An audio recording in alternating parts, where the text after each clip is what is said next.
नमस्कार प्रिय विद्यार्थियों, आप सभी विद्यार्थियों का इस डिजिटल प्लेटफॉर्म पर स्वागत है और अभिनंदन है। आज का हमारा जो टॉपिक रहेगा वो है श्रीलंका का सामान्य परिचय और भौतिक प्रदेश। तो आज हम आपको श्रीलंका का सामान्य परिचय और भौतिक प्रदेश का टॉपिक करवाएंगे। तो प्रिय विद्यार्थियां, जरा सोचिए कि भारत के बिल्कुल नीचे एक छोटा सा द्वीप देश स्थित है और उसका नाम है श्रीलंका। और यह श्रीलंका चारों तरफ से समुद्र से घिरा हुआ, हरियाली से भरे पहाड़, लंबे समुद्री तट और उपजाऊ मैदान यहां पर आपको मिलेंगे। लेकिन हमारे मन में सवाल एक ही है और वो है कि इतना सा छोटा देश होते हुए भी श्रीलंका को भौगोलिक दृष्टि से इतना महत्वपूर्ण क्यों माना जाता है। आज हम इसी जवाब को खोजने वाले हैं और विद्यार्थियों को मैप के साथ में इस क्लास को पूर्ण करवाऊंगा। मैं मैप में आपको भौतिक प्रदेश बताऊंगा, उसकी अक्षांश और स्थिति विस्तार के बारे में संपूर्ण जानकारी बताऊंगा। तो इस क्लास को अंत तक देखिए, कहीं नहीं जाइएगा। और अंत में मैं आपको बहुत मोस्ट इंपॉर्टेंट क्वेश्चन भी पूछूंगा जिसका जवाब आप मुझे कमेंट बॉक्स में दीजिएगा। तो अगर हम श्रीलंका के भौतिक प्रदेश और सामान्य परिचय से शुरू करते हैं, उससे पहले अगर देखें तो अध्ययन बिंदुओं के बारे में हम आज क्या क्या पढ़ने वाले हैं सामान्य परिचय में। तो आज हम अध्ययन बिंदु जो पढ़ेंगे उसमें सबसे पहले रहेगा उसका सामान्य परिचय, फिर रहेगा श्रीलंका का स्थिति एवं विस्तार के बारे में, उसके बाद में भौतिक प्रदेश रहेंगे और भौतिक प्रदेशों को 4 भागों में जो विभाजित किया गया है उसको हम मैप के अनुसार पढ़ेंगे, जिसमें केंद्रीय पर्वतीय प्रदेश, निम्न पठारी प्रदेश, तटीय मैदान और उसके अंत में हम तुलनात्मक चार्ट के बारे में भी पढ़ेंगे। इन तीनों प्रदेश की हम तुलना करेंगे, किस तरह से ये अन्य प्रदेशों से भिन्नताएं हैं, किस तरह से इसका क्षेत्रफल है और इसकी ऊंचाई समुद्र तल से कितनी रहती है। तो आप इस क्लास को अभी तक आपने लाइक नहीं किया है तो लाइक कर दीजिएगा, कमेंट जरूर कीजिए और कमेंट के साथ साथ में आप सब्सक्राइब से हैं वो जरूर कर दीजिएगा और नोटिफिकेशन अलाउ कर दीजिए, जिससे मेरे आने वाले जो वीडियो है वो सबसे पहले आप तक पहुंच सके। तो प्रिय विद्यार्थियों, आप नोट्स बनाइए और नोट्स भी ध्यानपूर्वक मैं एक एक शब्द के बारे में श्रीलंका से अवगत करवाऊंगा आपको। तो सबसे पहले हम सामान्य परिचय पढ़ते हैं। तो अगर सामान्य परिचय देखें तो श्रीलंका का जो सामान्य परिचय है उसकी भौगोलिक स्थिति की चर्चा करें तो इसके दक्षिण एशिया में हिंद महासागर के बीच स्थित एक महत्वपूर्ण द्वीपीय राष्ट्र है। अगर हम चर्चा करें तो ये यहां पर आप देख रहे हैं, ये भारत है मैप में और ये यहां पर हिंद महासागर की स्थिति है और हिंद महासागर से चारों ओर से गिरा हुआ आप रेड कलर में जो द्वीपीय क्षेत्र देख रहे हैं जिसका नाम है श्रीलंका। और ये श्रीलंका हमारे आदिम समय से लेकर के आज तक भारत का किसी न किसी तरह से इसका संबंध रहा है। तो ये तीनों ओर से हिंद महासागर से घिरा हुआ है, जलराशि से घिरा हुआ है और तीनों ओर से जो स्थलभाग जलराशि से घिरा हुआ होता है उसे द्वीप कहते हैं। इसलिए ये एक द्वीपीय राष्ट्र के नाम से जाना जाता है। अगर इसकी अवस्थिति की बात करें तो भारतीय उपमहाद्वीप के सुदूर दक्षिण में स्थित, जिसे अक्सर हिंद महासागर का मोती कहा जाता है, यानी भारतीय उपमहाद्वीप के दक्षिण में आप ये भारत की जो स्थिति देख रहे हैं मैप में, ये जो भारत है और इस भारत के दक्षिण में जो एक देश बसा हुआ है जिसका नाम है हिंद महासागर का मोती। तो इसलिए इसको हिंद महासागर का मोती कहते हैं क्योंकि ये संपूर्ण जलराशि के बीच एक स्थलीय भूभाग मौजूद है। अगर भारत से पृथकता की बात करें, यानी पृथकता यानी अलग है, तो भारत और श्रीलंका एक पाक जलडमरू मध्य जो जल संधि है और मन्नार की खाड़ी के उथले समुद्री क्षेत्र द्वारा अलग होते हैं। यानी जो भारत से जो श्रीलंका अलग हुआ है उसके बीच में एक जल संधि का नाम है, वो है पाक जल संधि, यानी पाक जलडमरू मध्य के नाम से जाना जाता है। और उसके मध्य में एक खाड़ी है जिसका नाम है मन्नार की खाड़ी के नाम से। क्योंकि जो भारत का दक्षिणी हिस्सा और श्रीलंका का उत्तरी जो भाग है वो संकरे भाग से जो जलराशि गुजरती है उसके नाम है मन्नार की खाड़ी। और उस मन्नार की खाड़ी और पाक जलडमरू मध्य से यानी जल संधि से ये दोनों देश जुड़े हुए हैं। अगर श्रीलंका की ऐतिहासिक पहचान की बात करें तो वर्ष 1972 तक इसका जो प्राचीन और आधिकारिक जो नाम था वो सिलोन था। यानी 1972 से पहले श्रीलंका नाम से नहीं जाना जाता था और इस श्रीलंका को सिलोन के नाम से जाना जाता था। तो इसका प्राचीन नाम और आधिकारिक नाम सिलोन के नाम से जाना जाता है। और इसके सामरिक महत्व की बात करें तो ये हिंद महासागर के व्यापारिक मार्गों के केंद्र में होने के कारण यह रणनीतिक एवं व्यापारिक दृष्टि से अत्यंत महत्वपूर्ण देश हैं। यानी ये हिंद महासागर के व्यापारिक मार्गों में स्थित देश है क्योंकि यहाँ पर जो नौकाएं हैं हिंद महासागर में जो चलती है और कहीं पर स्थलीय भूभाग नहीं मिलता है तो उसे एक ही मात्र स्थलीय भूभाग दिखाई देता है, वो द्वीपीय के रूप में श्रीलंका। तो श्रीलंका एक व्यापारिक और रणनीतिक रूप से बहुत महत्वपूर्ण है। अगर इसकी जलवायु की बात करें तो श्रीलंका की जो जलवायु है वो मुख्य रूप से उष्णकटिबंधीय और मानसूनी जलवायु है। तो इसकी उष्णकटिबंधीय मानसूनी जलवायु है जहां पर भारी वर्षा और उच्च आर्द्रता रहती है। तो इस हिंद महासागर में स्थित देश की जो जलवायु है वो उष्णकटिबंधीय है, मानसूनी है, क्योंकि इस देश की जो स्थिति है वो भूमध्य रेखा के उत्तर में है। तो इस तरह से भूमध्य रेखा के उत्तर में स्थित होने की वजह से यहाँ पर जो व्यापारिक पवनों का जो प्रभाव होता है और व्यापारिक पवनों के प्रभाव से यहाँ पर सबसे ज्यादा वर्षा हो पाती है। तो इस श्रीलंका के द्वीपीय क्षेत्र में अधिक वर्षा और उच्च आर्द्रता पाई जाती है। तो हेडिंग डाल लीजिए यहाँ पे सामान्य परिचय। हाँ, सामान्य परिचय नोट कर लीजिए। और ये आपके लिए 10 अंक का क्वेश्चन है श्रीलंका का, वो पूछा जाएगा एग्जाम में और एग्जाम की दृष्टि से बहुत महत्वपूर्ण क्वेश्चन है। तो सामान्य परिचय हेडिंग डाल लीजिए और लिखिए श्रीलंका दक्षिणी एशिया में स्थित श्रीलंका दक्षिण एशिया में स्थित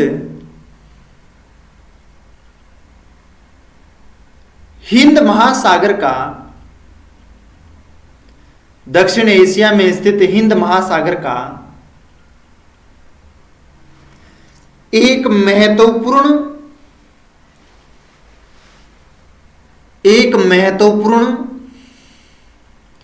द्वीपीय देश है।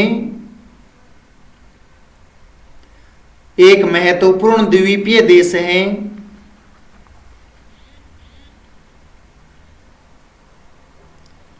यह भारत के ठीक दक्षिण में स्थित है। भारत के ठीक दक्षिण में स्थित है।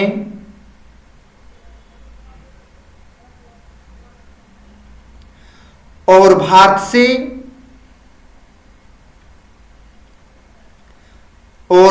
से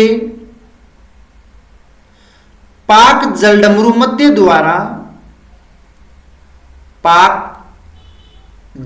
मध्य द्वारा अलग होता है,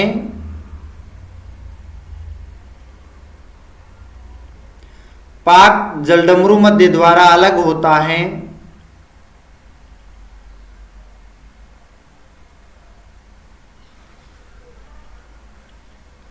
भारत और श्रीलंका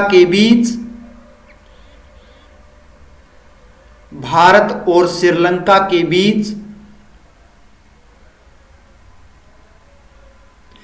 उथले समुद्री भाग में, भारत और श्रीलंका के बीच उथले समुद्री भाग में छोटे छोटे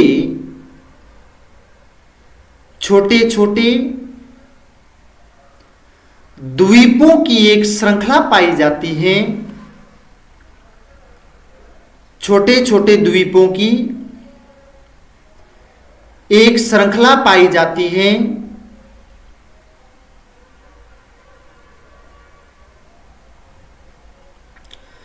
जिसे आदम सेतु या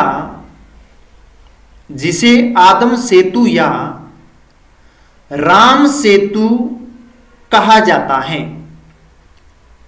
जिसे आदम सेतु या राम सेतु कहा जाता है। यानी जब हम रामायण में पढ़ते हैं और देखते भी हैं कि रामचंद्र जी जब सीता माता की खोज के लिए श्रीलंका गए थे, तब उन्होंने और उनकी जो वानर सेनाएं थी, जो पत्थरों पर राम नाम का नाम लिख करके और उस समुद्र में फेंके थे, और वो ऊपर है वो तैरना शुरू कर दिया था, जिससे भारत से लेकर के श्रीलंका तक आज भी वो पुल मौजूद है, जिसे राम सेतु के नाम से जाना जाता है। और हमारी एक वहां पर बहुत बड़ी आस्था का एक केंद्र बिंदु भी है, जो एक राम का प्रतीक के रूप में, राम सेतु के रूप में जाना जाता है। ठीक है ना। तो इसलिए इसे आदम पुल या राम सेतु के नाम से जाना जाता है। यह भौगोलिक संरचना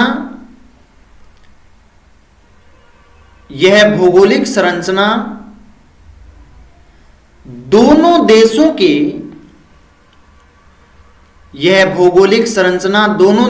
के ऐतिहासिक और सांस्कृतिक संबंधों को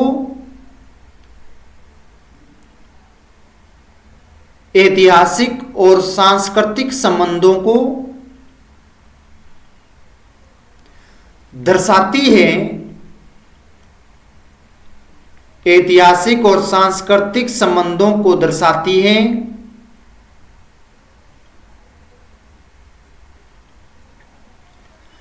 भूवैज्ञानिक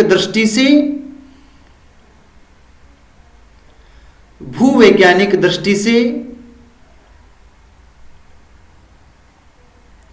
यह देश प्राचीन गोंडवाना भूखंड का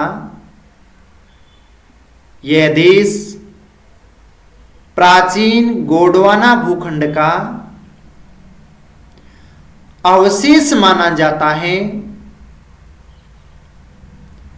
गोंडवाना भूखंड का अवशेष माना जाता है।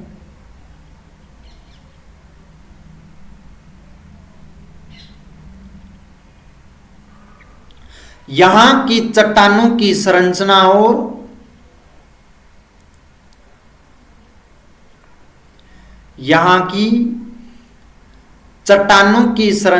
और भूवैज्ञानिक या भू आकृतिक विशेषताएं भारत के दक्षिणी पठार, भूवैज्ञानिक विशेषताएं भारत के दक्षिणी पठार, विशेषकर तमिलनाडु क्षेत्र से,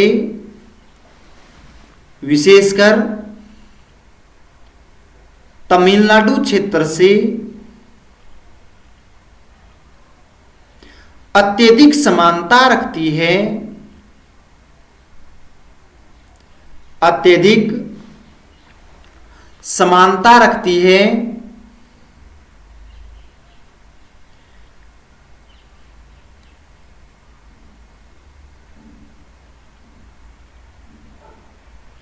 इसी कारण दोनों देशों के पर्वत, इसी कारण दोनों देशों के पर्वत, पठार और चट्टानें, दोनों देशों के पर्वत, पठार और चट्टानें लगभग समान आकृति की है, लगभग समान आकृति की है,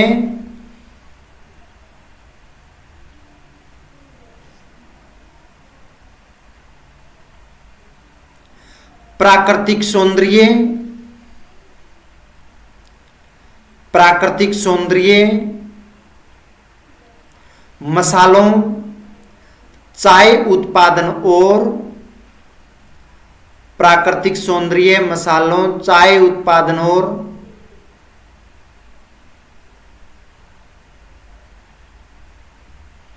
समुद्री व्यापार के कारण, समुद्री व्यापार के कारण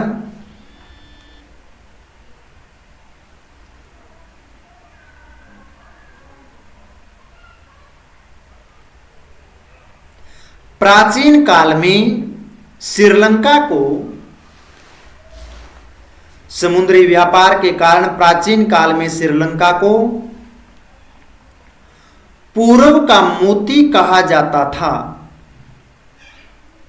पूर्व का मोती कहा जाता था।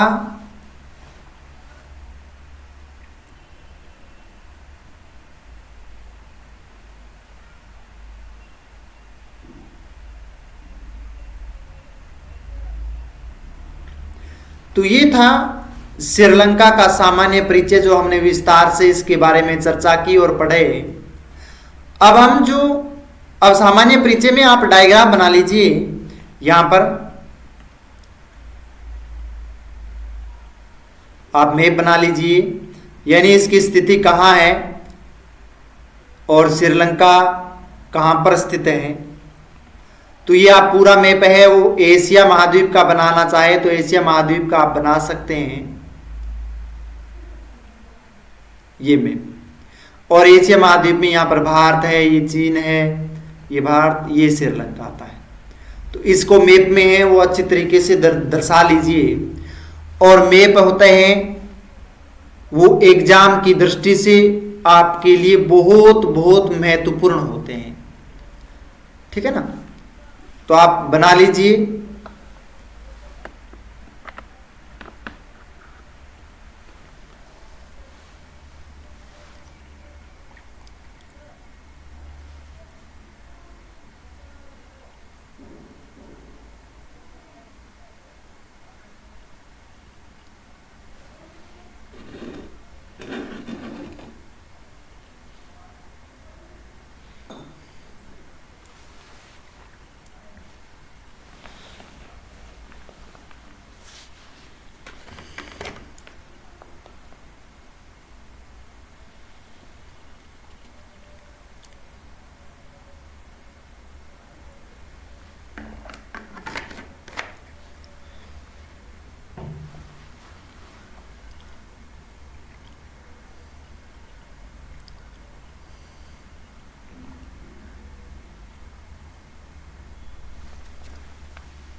हाँ, बना लिया होगा।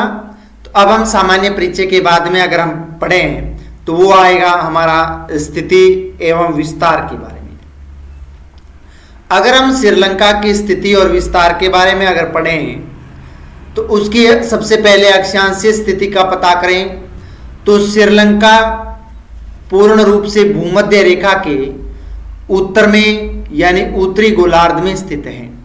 अगर आप यहाँ पर छोटा सा बिंदु रेड कलर में देख रहे हैं वो श्रीलंका है, और यहाँ से होकर के एक रेखा गुजरती है 0 डिग्री और उसका नाम है भूमध्य रेखा, यानी 0 डिग्री ये रेखा है भूमध्य रेखा, और ये यहाँ से होकर गुजरती है। इसके उत्तर में श्रीलंका मौजूद है, इसलिए इसे हम कहेंगे उत्तरी गोलार्ध में। जो 5 डिग्री, ये आप देख रहे हैं 5 डिग्री 55 मिनट से यानी उत्तरी अक्षांश से 9 डिग्री 51 मिनट उत्तरी अक्षांश के मध्य स्थित है। तो यानी 5 डिग्री 55 मिनट से लेकर के 9 डिग्री 51 मिनट उत्तरी अक्षांश के मध्य स्थित है।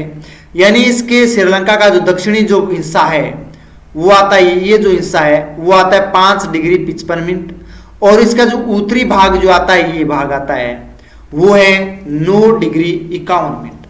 तो इसके मध्य में, और अक्षांश की बात करें तो लगभग 4 अक्षांश इसके मध्य से होकर के गुजरते हैं। और देशांतरीय विस्तार की बात करें तो इसका फैलाव है 79 डिग्री 41 मिनट पूर्वी देशांतर से, यानी 79 डिग्री 41 मिनट। ये आप जो देख रहे हैं इस श्रीलंका का जो पश्चिम भाग है वो भाग आता है 79 डिग्री 81 मिनट से लेकर के 81 डिग्री 53 मिनट पूर्वी देशांतर के मध्य। तो यानी लगभग 3 देशांतर है इस से होकर के गुजरते हैं लगभग। तो 79 डिग्री 41 मिनट से लेकर के 81 डिग्री 53 मिनट पूर्वी देशांतर में है। इसलिए अगर इसकी गोलार्ध में बात करें तो ये उत्तर पूर्वी गोलार्ध में मौजूद है। जैसे भारत उत्तरी पूर्वी गोलार्ध में मौजूद है, इसी तरह से श्रीलंका भी उत्तरी पूर्वी गोलार्ध में ही मौजूद है। अगर इसके भौगोलिक आकार की बात करें तो इसका भौगोलिक आकार है वो समुद्र में इसकी आकृति अगर देखें तो एक नाशपति की तरह या आंसू की बूंद के समान दिखाई देते हैं। यानी इनकी जो आकृति आप श्रीलंका की देखोगे तो एक नाशपति की तरह, जो हम बनास्पति के नाम से पुकारते हैं तो नाशपति उसकी तरह, या फिर जिस तरह से एक बूंद गिरती है, आंसू की बूंद गिरती है जल की, उसके समान प्रतीत होता है कि ऊपरा भाग है वो नुकीला है और नीचे का जो दक्षिणी भाग है वो थोड़ा चौड़ा है। तो एक आंसू की बूंद के समान या नाशपति के समान इनकी भौगोलिक आकार है वो मौजूद है श्रीलंका का। अगर इसकी भारत के निकटता की बात करें तो ये भारत के मुख्य भूभाग यानी धनुष कोडी से मात्र 40 किलोमीटर की न्यूनतम दूरी पर स्थित है। यानी भारत से अगर बात करें तमिलनाडु में धनुष कोडी है, उससे 40 किलोमीटर जो फासला है हमारे भारत से और श्रीलंका के मध्य मौजूद है। तो यानी ज्यादा गैप नहीं है, यानी 40 किलोमीटर का गैप है। तो बहुत कम गैप है इसके मध्य, दोनों देशों के मध्य 40 ही किलोमीटर का। और वहां 40 किलोमीटर की जो दूरी है वो एक राम सेतु के रूप में बनी हुई है। तो उसमें राम सेतु बना हुआ है।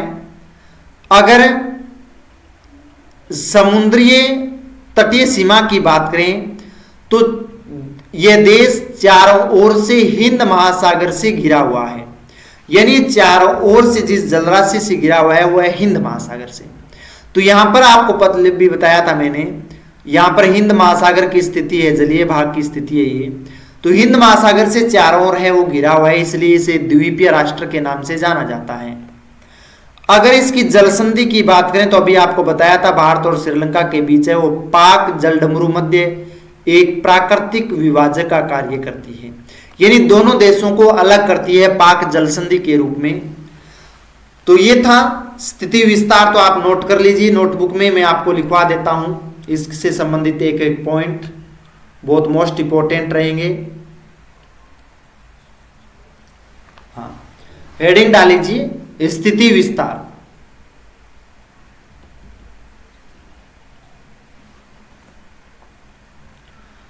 स्थिति विस्तार लिखिए। श्रीलंका एशिया महाद्वीप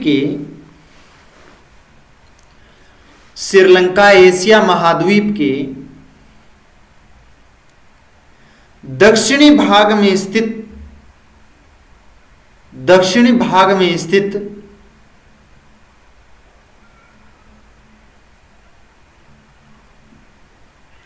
एक महत्वपूर्ण द्वीपीय देश है।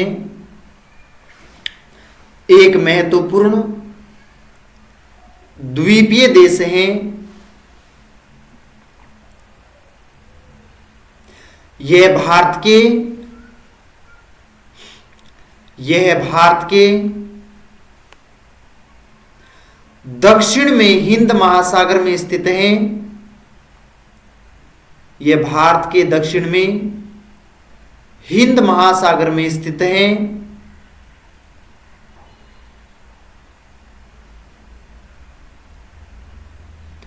और भारत से पाक जलडमरू मध्य द्वारा अलग होता है। और भारत से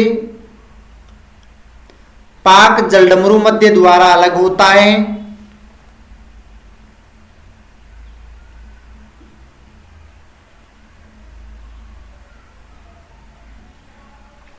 द्वारा अलग होता है। इसकी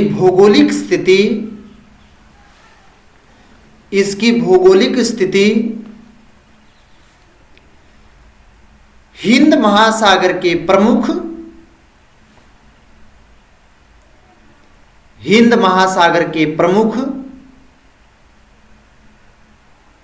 अंतर्राष्ट्रीय समुद्री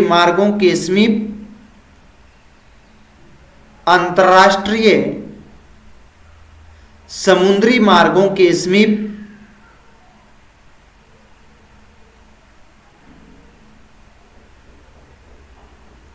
होने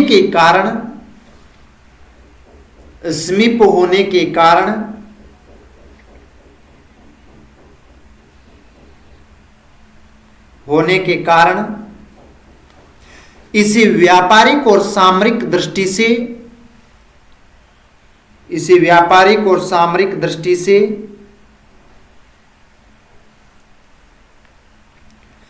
अत्यंत महत्वपूर्ण बनाती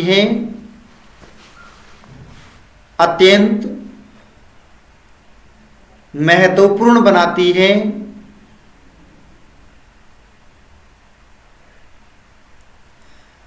अक्षांशीय एवं देशांतरीय विस्तार की दृष्टि से अक्षांशीय और देशांतरीय विस्तार की दृष्टि से अक्षांशीय और देशांतरीय विस्तार की दृष्टि से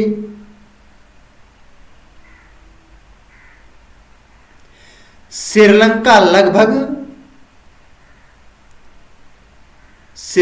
लगभग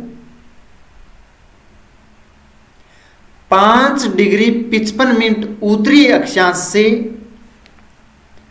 5 डिग्री 55 मिनट उत्तरी अक्षांश से 9 डिग्री 51 मिनट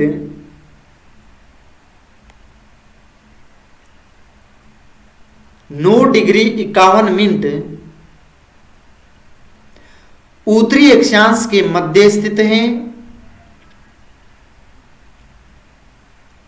9 डिग्री 51 मिनट उत्तरी अक्षांश के मध्य स्थित है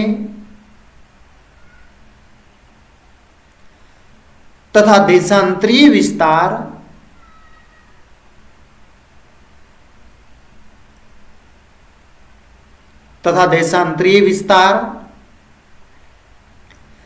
79 डिग्री 41 मिनट पूर्वी देशांतर से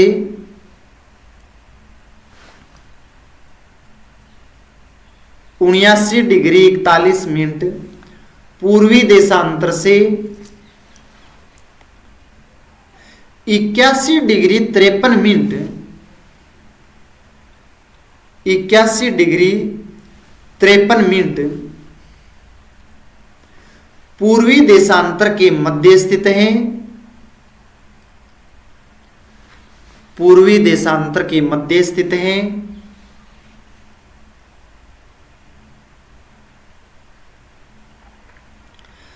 कर्क रेखा के समीप स्थित होने के कारण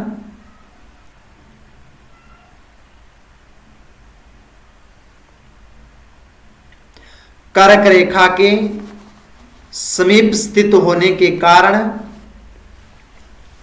यहां उष्णकटिबंधीय जलवायु पाई जाती है। यहां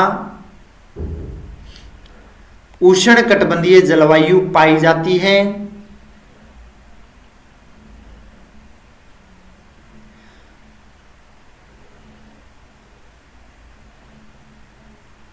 पूरे वर्ष तापमान अपेक्षाकृत उच्च रहता है।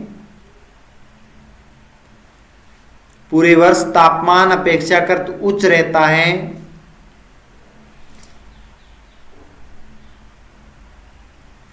और मानसूनी वर्षा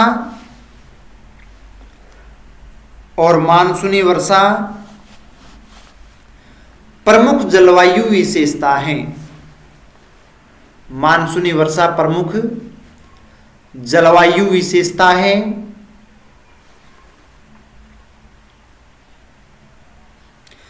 श्रीलंका का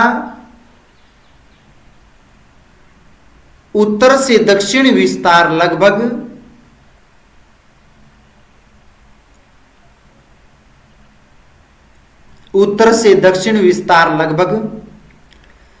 435 किलोमीटर है। उत्तर से दक्षिण लगभग 435 किलोमीटर है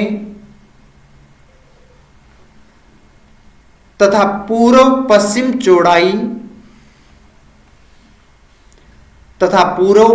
चौड़ाई 225 किलोमीटर है।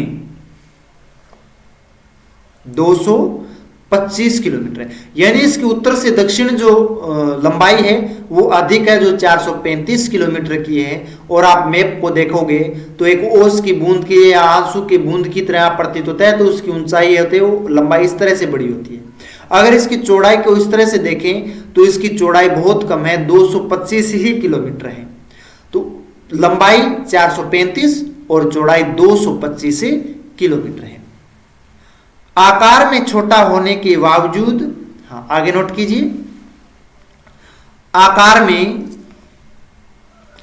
छोटा होने के बावजूद यहां की भौगोलिक विविधता अत्यधिक है।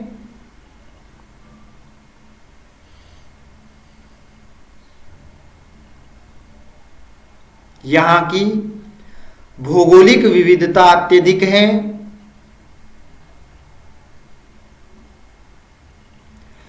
इसके उत्तर में भारत,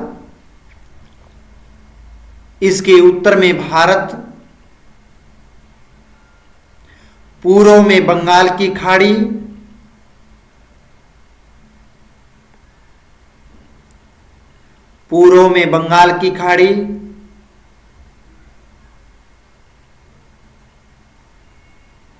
तथा पश्चिम और दक्षिण में हिंद महासागर स्थित है।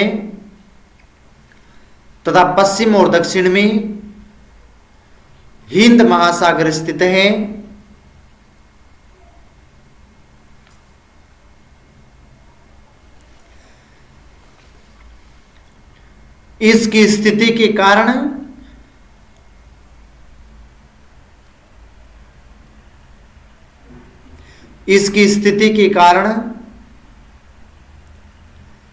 श्रीलंका पर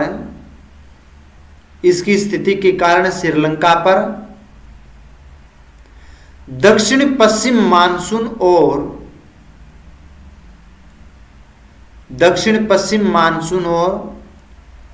उत्तर पूर्व मानसून दोनों का प्रभाव पड़ता है। दक्षिण पश्चिम मानसून और उत्तर पूर्व मानसून दोनों का प्रभाव पड़ता है, यानी मानसून जब प्रवेश करता है तो श्रीलंका में अत्यधिक वर्षा करती है, और लौटता हुआ मानसून, जब उत्तर पूर्वी मानसून लौटता हुआ मानसून आता है सितंबर में, तो वहां पर भी वो अत्यधिक वर्षा करके ही जाता है।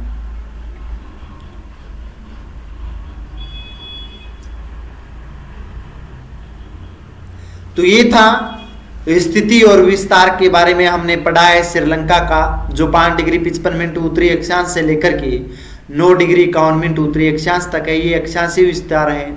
देशांतरीय विस्तार की बात करें तो 79 डिग्री 41 मिनट से लेकर के यानी पूर्वी देशांतर से लेकर 81 डिग्री 53 मिनट पूर्वी देशांतर तक आपको ऐतिहासिक या देशांतरीय विस्तार आपको मिलेगा। और भारत और श्रीलंका के मध्य की जो दूरी है वो लगभग 40 ही किलोमीटर है। अब हम नेक्स्ट जो आपको पॉइंट करवाने वाले हैं वो है भौतिक प्रदेशों के बारे में।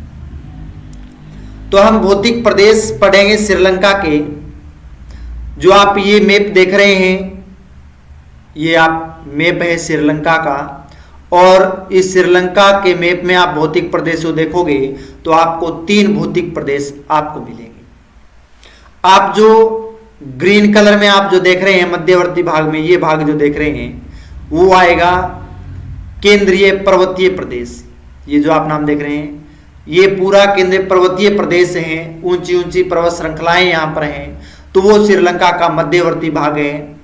उसके बाद में हम निम्न पठारी प्रदेश की बात करें तो आप ये निम्न पठारी प्रदेश जो येलो कलर में आप जो देख रहे हैं, जो केंद्रीय पठारी प्रदेश के जो चारों ओर जो प्रदेश हैं वो आता है निम्न पठारी प्रदेश।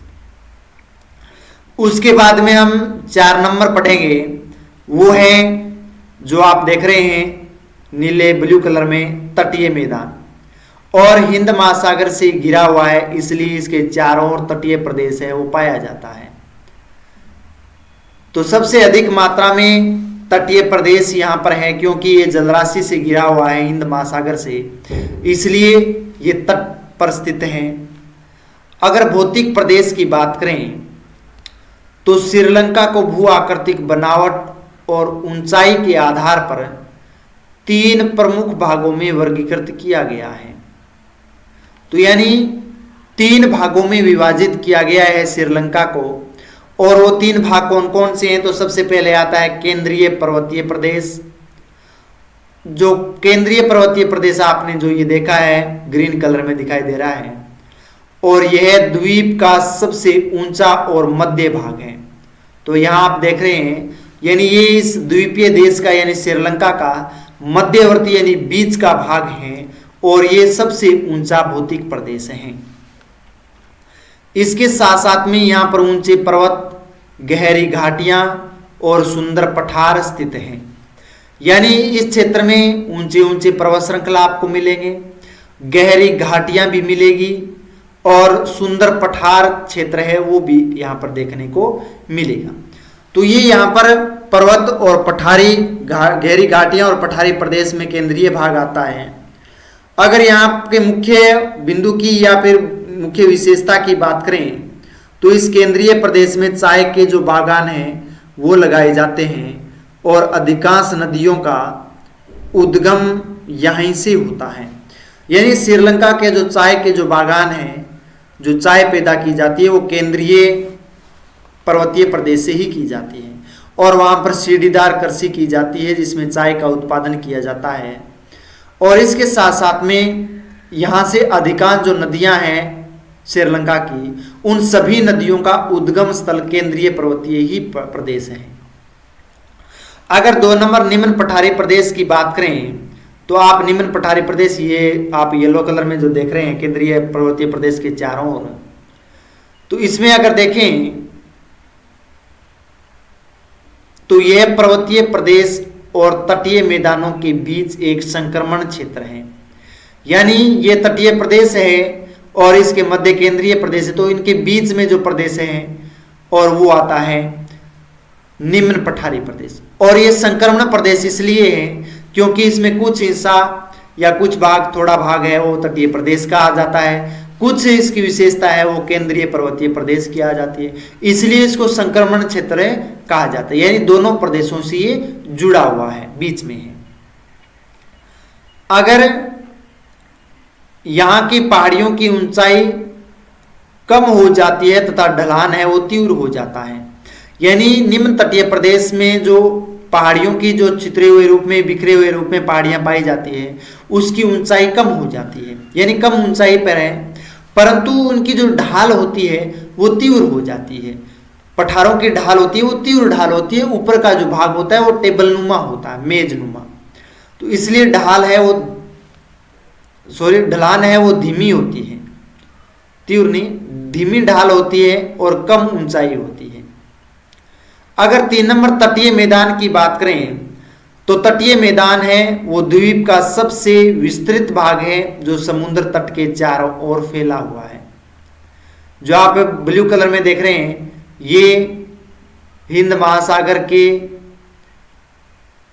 या हिंद महासागर से सटा हुआ प्रदेश है जिसे तटीय प्रदेश या तटीय मैदान के नाम से जाना जाता है। अगर इसकी विशेषता की बात करें तो इसकी विशेषता है कि यहां कई सुंदर लेगून, रेतीले तट और उपजाऊ मैदान पाए जाते हैं।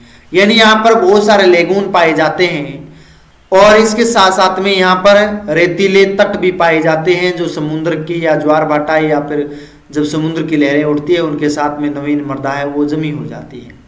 तो इसलिए रेतीले तट पाए जाते हैं और उपजाऊ मैदान भी पाया जाता है क्योंकि यहाँ पर जलोढ़ मिट्टी होती है और जलोढ़ मिट्टी होने की वजह से यहाँ पर उपजाऊ मैदान की स्थिति होती है। तो इसलिए कृषि है वो यहाँ पर अधिक करते हैं।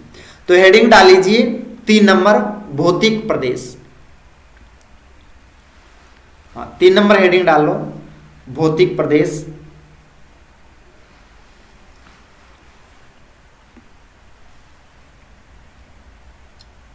और भौतिक प्रदेशों में नोट कीजिए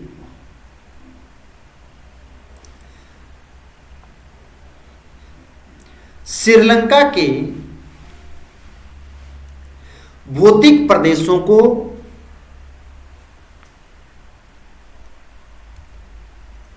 श्रीलंका के भौतिक प्रदेशों को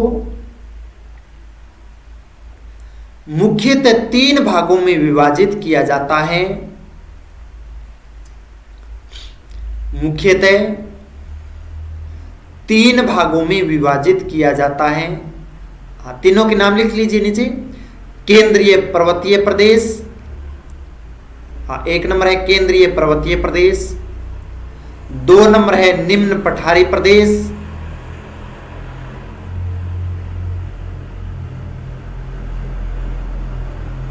निम्न पठारी प्रदेश, 3 नंबर है तटीय मैदान। 3 नंबर नोट कीजिए तटीय मैदान। अब इसके नीचे नोट कर लीजिए, आपको मैं लिखवा देता हूं। ये तीनों प्रदेश एक दूसरे से जुड़े हुए हैं।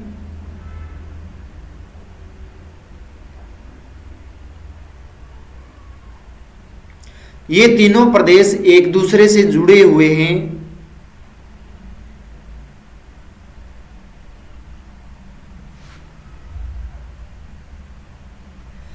और देश की प्राकृतिक, आर्थिक तथा सामाजिक संरचना को नियंत्रित करती है। प्राकृतिक, आर्थिक और सामाजिक संरचना को नियंत्रित करती है।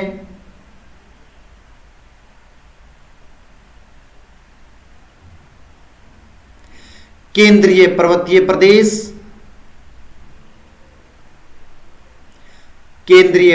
प्रदेश, श्रीलंका का सबसे ऊंचा महत्वपूर्ण क्षेत्र है।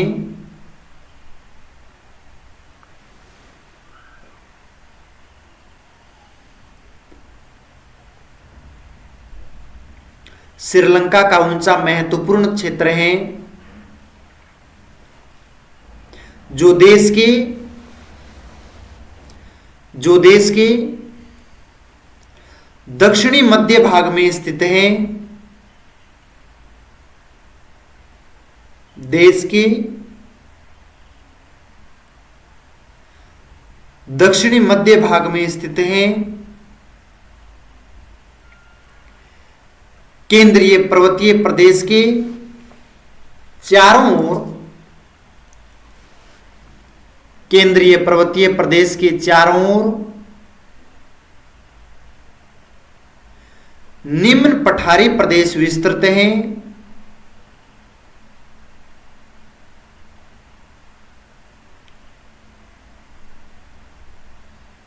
निम्न पठारी प्रदेश विस्तृत हैं। यह क्षेत्र दीर्घकालीन अपर्दन का परिणाम है। यह क्षेत्र दीर्घकालीन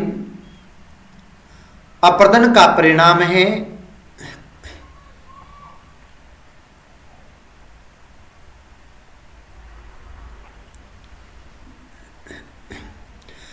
तटीय मैदान श्रीलंका का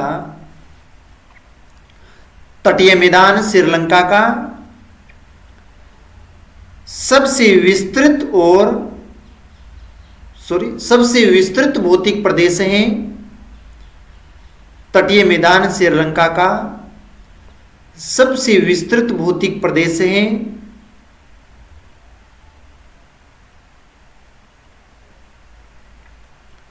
जो महाद्वीप के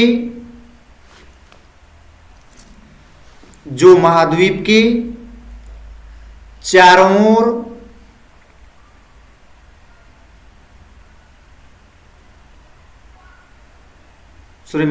द्वीप के चारों ओर एक संकरी पट्टी के रूप में फैला हुआ है। जो एक संकरी पट्टी के रूप में फैला हुआ है। तो ये भौतिक प्रदेश, हम एक एक भौतिक प्रदेश के बारे में पढ़ेंगे। तो उससे पहले आप हैं वो मैप बना लीजिए श्रीलंका का, कहां पर कौन सा भौतिक प्रदेश है। उसके बाद में हम एक एक भौतिक प्रदेशों के बारे में चर्चा करेंगे। हाँ, बना लीजिए अच्छी तरीके से, और उनके नाम है वो भी नोट कर लीजिएगा मैप में। श्रीलंका बना लीजिए सबसे पहले आप अपने नोटबुक में, और उसके बाद में मध्य में केंद्रीय पर्वतीय प्रदेश, उसके बाद में निम्न पठारी प्रदेश येलो कलर में, ब्लू कलर में आप तटीय मैदान के रूप में देख रहे हैं।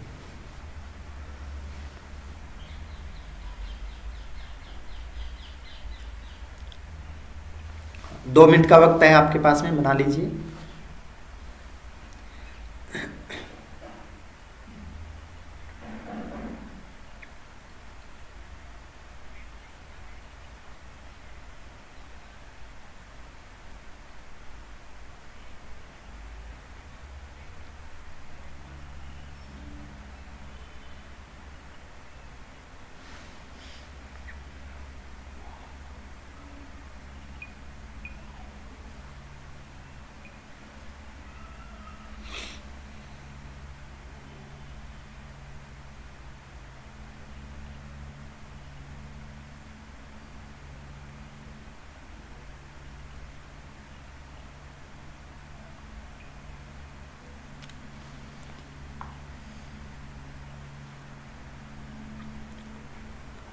हाँ, सभी ने बना लिया होगा।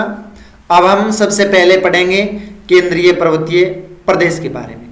तो एक नंबर जो भौतिक प्रदेश हम श्रीलंका के बारे में हम अध्ययन करने वाले हैं, जिसका नाम है केंद्रीय पर्वतीय प्रदेश के नाम से। और केंद्रीय पर्वतीय प्रदेश आप मैप में देख रहे हैं, और मैप में आप जो ये ब्लू कलर में आप जो दिखाई दे, ग्रीन कलर में आप जो दिखाई दे रहे हैं, जो श्रीलंका के दक्षिणी और मध्य भाग में ये प्रदेश मौजूद है।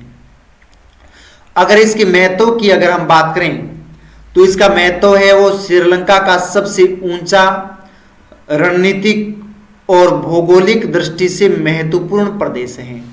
यानी श्रीलंका का सबसे ऊंचा भौतिक प्रदेश है। यहाँ पर अलग अलग पर्वत श्रृंखलाएं पाई जाती है, और ये रणनीतिक रूप से और भौगोलिक दृष्टि से श्रीलंका का बहुत महत्वपूर्ण प्रदेश है। अगर इसकी अवस्थिति की बात करें, श्रीलंका की अवस्थिति की बात करें, तो यह द्वीप के दक्षिण और मध्य भाग में स्थित है, जो चारों ओर से निम्न पठारी प्रदेशों से घिरा हुआ है। यानी ये इस देश के दक्षिण में और मध्य भाग में मौजूद है, जिसका नाम है केंद्रीय पर्वतीय प्रदेश। और ये निम्न पठारी प्रदेश से घिरा हुआ है, यानी इसके चारों ओर जो येलो कलर में आप देख रहे हैं निम्न पठारी प्रदेश है और इससे घिरा हुआ है और ये इसके केंद्र में मौजूद है।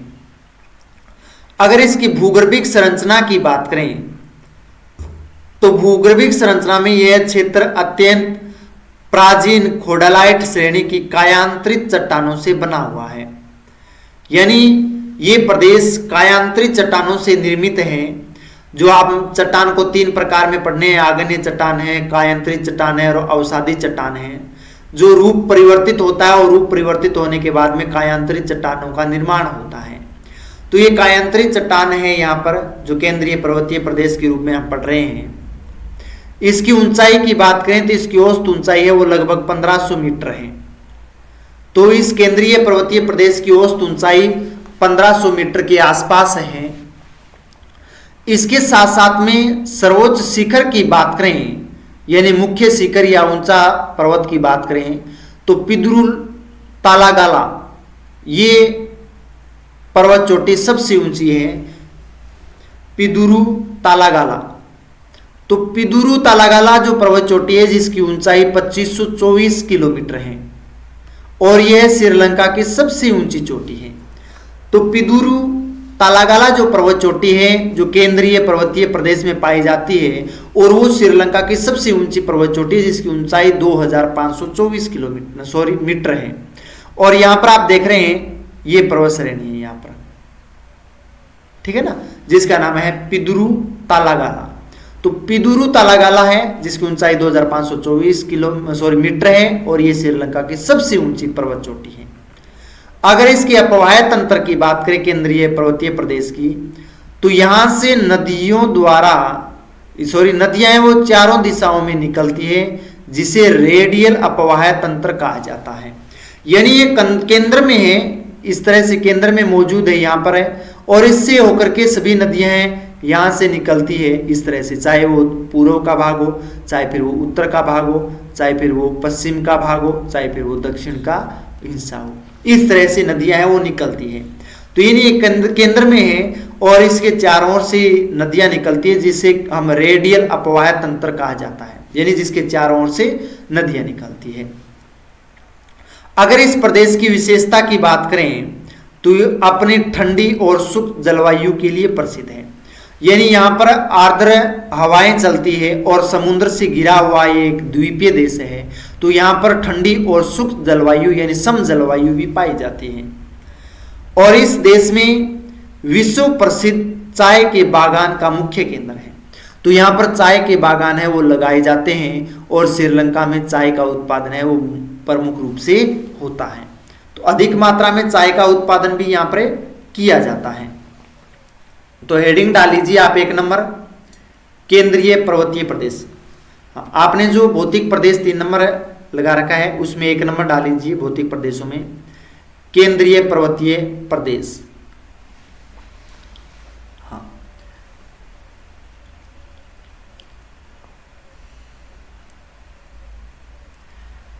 केंद्रीय पर्वतीय प्रदेश के बारे में नोट कर लीजिए। केंद्रीय पर्वतीय प्रदेश श्रीलंका का केंद्रीय पर्वतीय प्रदेश श्रीलंका का सबसे ऊंचा, सबसे महत्वपूर्ण, सबसे ऊंचा, सबसे महत्वपूर्ण और भौगोलिक दृष्टि से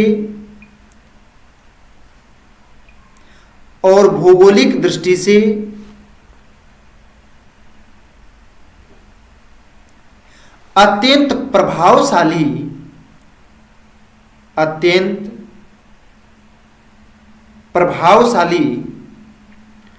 भौतिक प्रदेश हैं।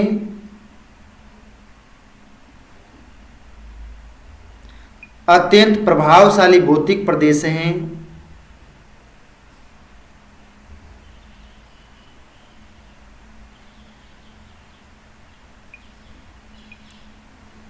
यह देश के दक्षिण मध्य भाग में स्थित है। यह देश के दक्षिण मध्य भाग में स्थित है।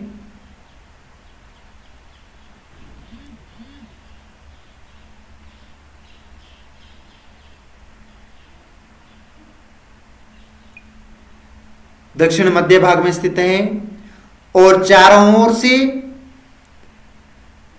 ओर से निम्न पठारी प्रदेश से, चारों ओर से निम्न पठारी प्रदेश से घिरा हुआ है।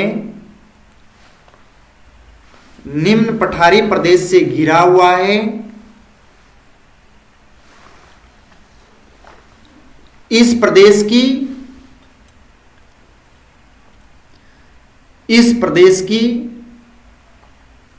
औसत ऊंचाई, इस प्रदेश की औसत ऊंचाई लगभग 1500 मीटर है। इस प्रदेश की औसत ऊंचाई लगभग 1500 मीटर है।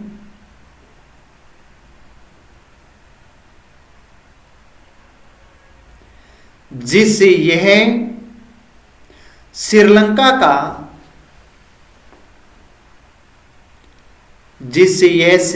का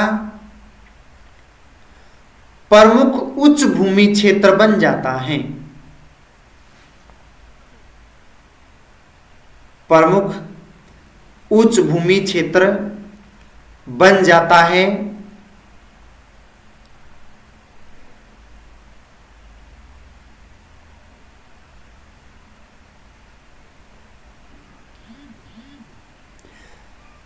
भूवैज्ञानिक दृष्टि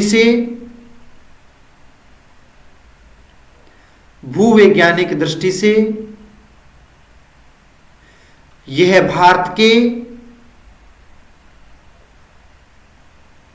भूवैज्ञानिक दृष्टि से यह भारत के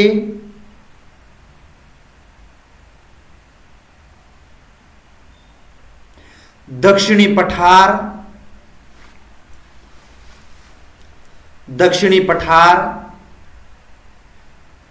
विशेषकर तमिलनाडु एवं उड़ीसा क्षेत्र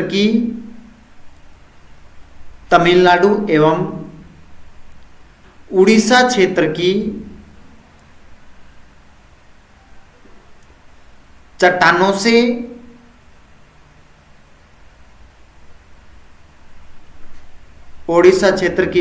से अत्यधिक समानता रखता है।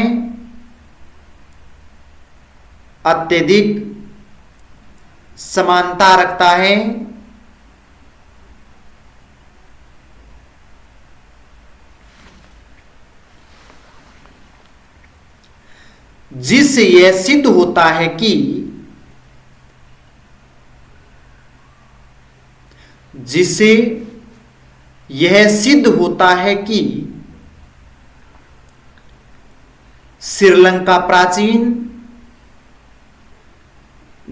यह सिद्ध होता है कि श्रीलंका प्राचीन गोंडवाना भूखंड का ही भाग है। गोंडवाना भूखंड का ही भाग है।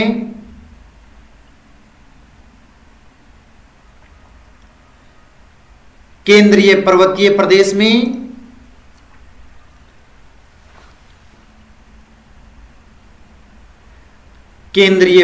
प्रदेश में श्रीलंका का सर्वोच्च शिखर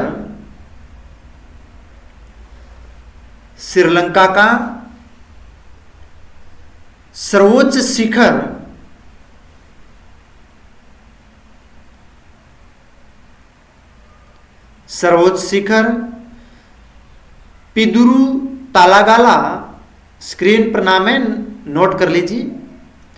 पिदुरु तालागाला 2524 मीटर स्थित है। 2524 मीटर ऊंचा स्थित है।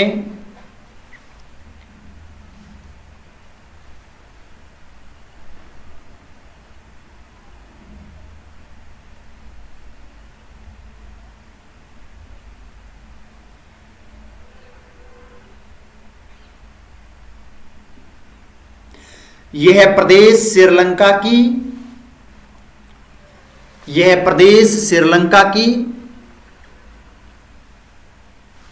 यह प्रदेश श्रीलंका की जल विभाजक रेखा में कार्य करता है, जल विभाजक रेखा के रूप में कार्य करता है।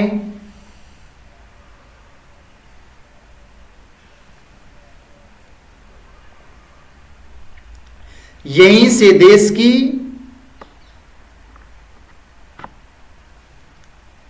यहीं से देश की अधिकांश नदियां, यहीं से देश की अधिकांश नदियां चारों दिशाओं में बहती है, अधिकांश नदियां चारों दिशाओं में बहती है।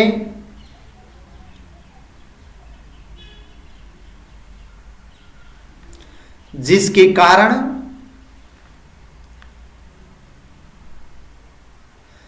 जिसके कारण यहां रेडियल अपवाह तंत्र विकसित हुआ है, जिसके कारण यहां रेडियल अपवाह तंत्र विकसित हुआ है।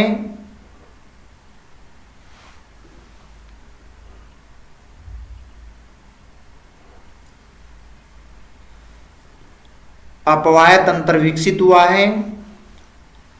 महावेली, महावेली नोट कर लीजिए, महावेली, केलानी, महावेली, केलानी व कलू जैसी प्रमुख नदियां, कलू जैसी प्रमुख नदियां चारों दिशाओं में बहती है।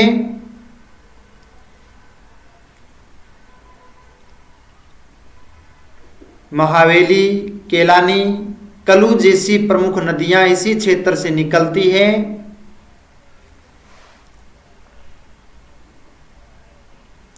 यहां से निकलती है। यहां की जलवायु अपेक्षाकृत, यहां की जलवायु अपेक्षाकृत ठंडी और आर्द्र है।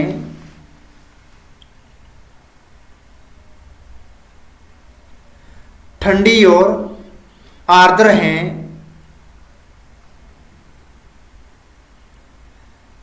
जो चाय की कृषि के लिए, जो चाय की कृषि के लिए अत्यंत अनुकूल हैं। चाय की कृषि के लिए अत्यंत अनुकूल हैं।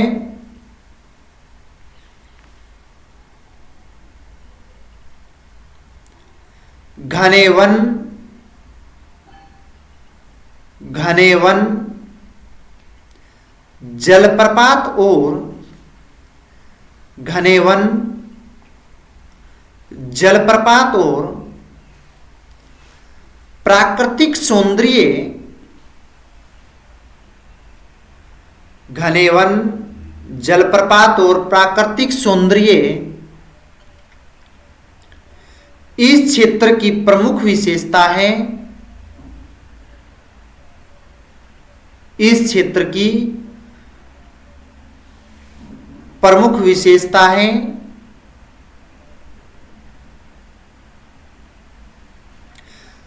तो ये था केंद्रीय पर्वतीय प्रदेश जो आप मैप में देख रहे हैं ग्रीन कलर में, वो श्रीलंका के दक्षिण में और मध्य भाग में पाया जाता है। और इसमें अनेक पर्वत चोटियां हैं, जिसमें अगर मुख्यतः बात करें जिसका नाम है पिदुरु तालागाला, जिसकी ऊंचाई 2524 मीटर इसकी ऊंचाई रहती है। अब हम नेक्स्ट जो 2 नंबर भौतिक प्रदेश पढ़ेंगे वो है निम्न पठारी प्रदेश। अगर निम्न पठारी प्रदेश की चर्चा करें तो आप मैप में देख रहे हैं निम्न पठारी प्रदेश को, ये जो आप येलो कलर में आप जो दिखाई दे रहा है केंद्रीय पर्वतीय प्रदेश के चारों ओर जो फैला हुआ ये प्रदेश है जिसका नाम है निम्न पठारी प्रदेश। तो निम्न पठारी प्रदेश की विस्तार की बात करें तो यह प्रदेश केंद्रीय पर्वतीय प्रदेश के चारों ओर से घिरे हुए हैं और पर्वतों से मैदानों के बीच एक ढाल बनाता है। यानी पर्वतों से मैदानों के बीच में एक ढाल बनाता है। जैसे पर्वतीय क्षेत्र की उच्च ढाल होती है, फिर पठारी प्रदेश में आता है जो इसकी मंद ढाल हो जाती है और उसके बाद में मैदानी भाग में चले जाते हैं। तो नदियां हैं वो केंद्रीय भाग से पठारी भाग से होती हुई मैदानी भाग में जाती है, तो एक ढाल का है वो निर्माण करती है। अगर ऊंचाई के स्वरूप की बात करें तो यहाँ ऊंचाई है वो उत्तर से दक्षिण की ओर घटती जाती है। यानी इसकी उत्तर से दक्षिण की ओर ऊंचाई है वो कम होती जाती है।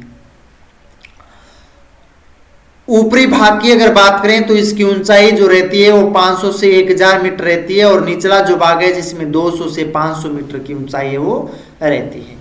यानी ये भाग है यहाँ पर जो ऊंचाई रहती है वो 500 से 1000 मीटर है और यहाँ तक आते आते इसकी ऊंचाई है यानी किनारों पर आते आते इसकी ऊंचाई 200 से 500 मीटर हो जाती है। इसलिए तटीय मैदान की ओर नदियां हैं वो प्रवाह बनाती हैं।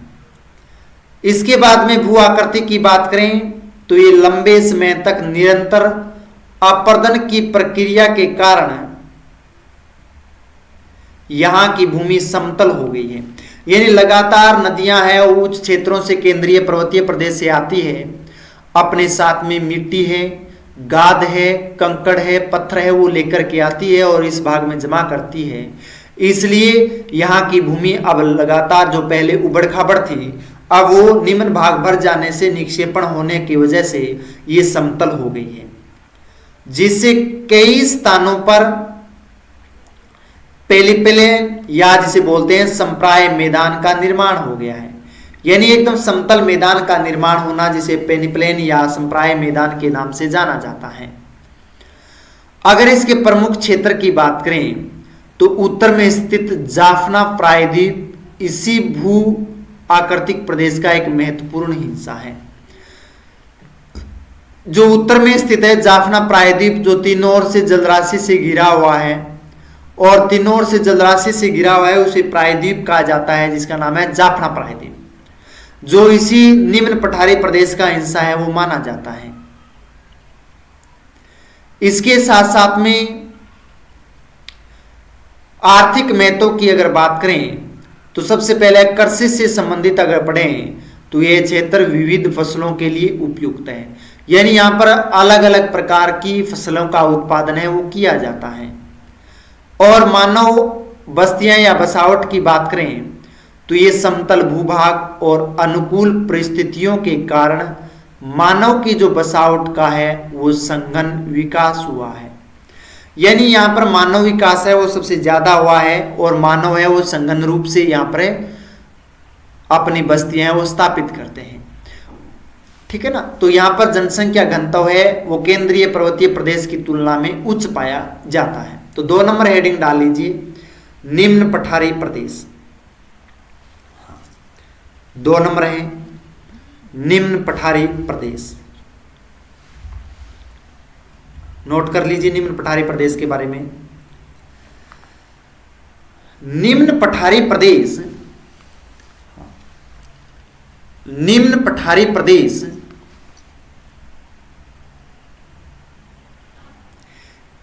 केंद्रीय पर्वतीय प्रदेश के केंद्रीय पर्वतीय प्रदेश के चारों ओर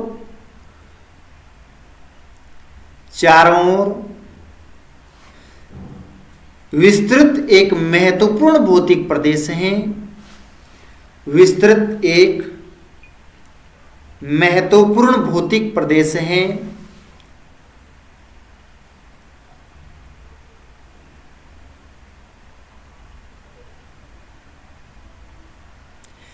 यह क्षेत्र ऊंचाई में यह क्षेत्र ऊंचाई में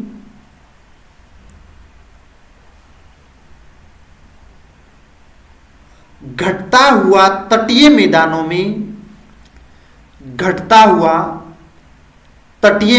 में परिवर्तित होता जा रहा है। तटीय मैदान में परिवर्तित होता जा रहा है।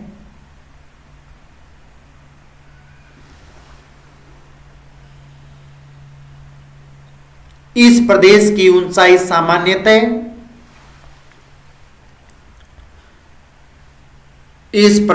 ऊंचाई सामान्यतः 500 से 1000 मीटर के बीच पाई जाती है। 500 से 1000 मीटर के बीच पाई जाती है।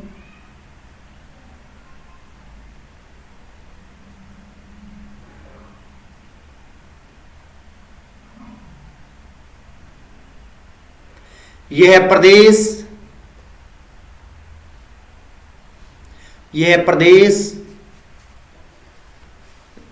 दीर्घकालीन अपर्दन क्रिया का परिणाम है। यह प्रदेश दीर्घकालीन अपर्दन क्रिया का परिणाम है।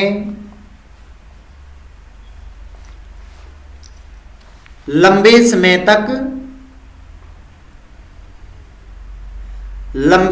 तक हुए अपक्षय और अपर्दन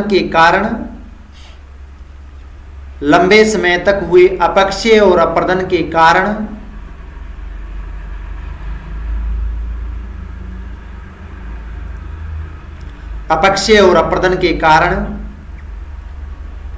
यहां कई स्थानों पर पेनिप्लेन का विकास हुआ है। पेनिप्लेन का विकास हुआ है। यहां की भूमि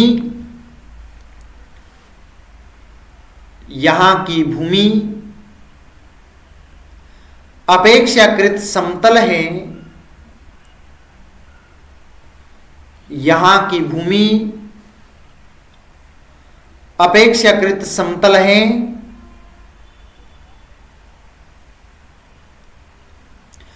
जिससे यह क्षेत्र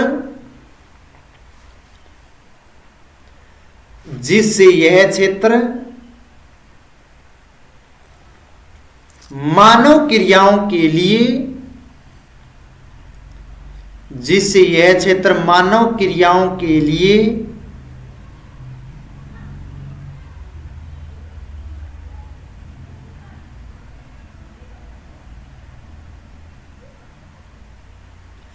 अनुकूल बन गया है। मानव क्रियाओं के लिए अनुकूल बन गया है।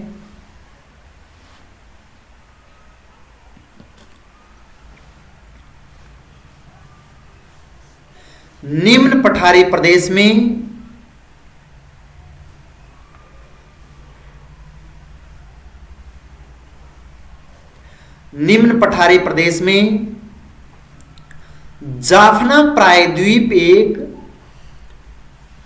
जाफना प्रायद्वीप एक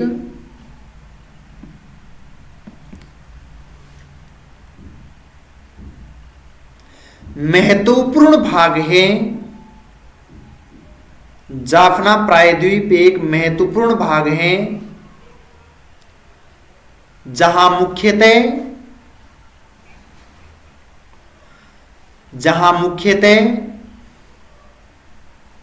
चूना पत्थर की चट्टानें पाई जाती है।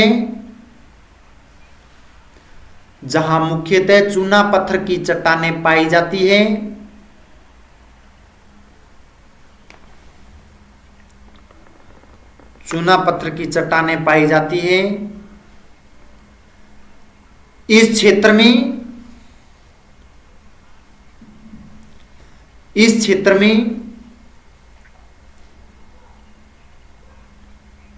भूमिगत जल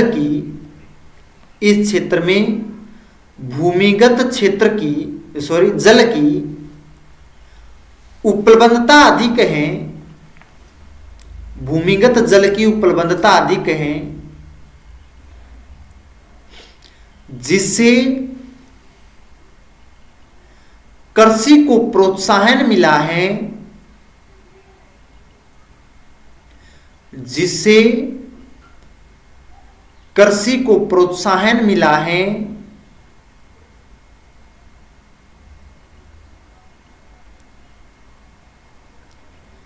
यह प्रदेश श्रीलंका का, यह प्रदेश श्रीलंका का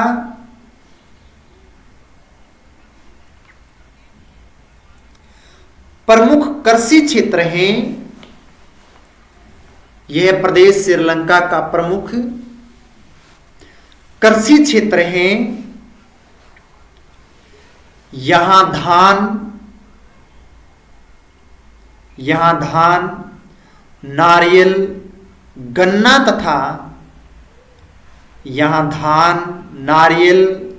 तथा अन्य खाद्य फसलों की खेती की जाती है। अन्य खाद्य फसलों की खेती की जाती है।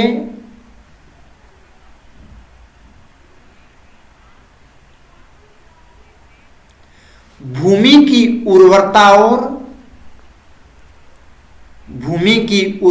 और समतल स्वरूप के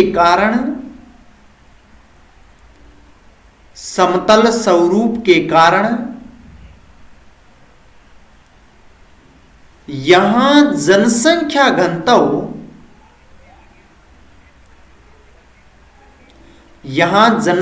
घनत्व अपेक्षाकृत अधिक पाया जाता है। जनसंख्या घनत्व अपेक्षाकृत अधिक पाया जाता है।